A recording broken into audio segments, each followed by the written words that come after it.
নমস্কার, আমি জুই দে, ডক্টর প্রসেনজিৎ সরকারের পেশেন্ট। 21 বছর আগে আমার ছেলে ওনার হাতেই হয়, সিজার হয়েছিল। আর 11 বছর আগে আমার ডিসি করা হয়, ইউট্রাসের এনলার্জমেন্টের জন্য, একটু প্রবলেমের জন্য ডিসি করা হয়। কিন্তু আমার আগে ভীষণভাবে পিরিয়ডস ইরেগুলার ছিল, মানে সেটা বিফোর ম্যারেজ, অল্প বয়স থেকেই কোনো ডেটস ছিল না ঠিক মতো। কিন্তু ডিসি করার পর থেকে আমার একদম রেগুলার বেসিসে, একদম ডেটে, পারফেক্ট ডেটে, মান্থলি যে ডেটটা সেটা ঠিক টাইমেই আমার পিরিয়ডস হতো। এবং 9 ইয়ার্স আমি ভীষণই ভালো ছিলাম।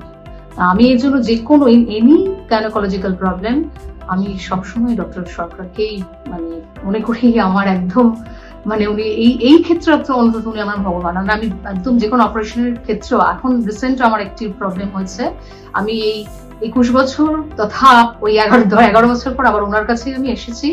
এবং আগামী দিনেও কোনো সমস্যা পড়লে আমি ওনার কাছে আসতে আগ্রহী, কারণ ডক্টর তো উনি ভীষণই সফল। আর সর্বোপরি ওনার ব্যবহার, এটা না বলে পারছি না, প্রচন্ড ভরসার জায়গা।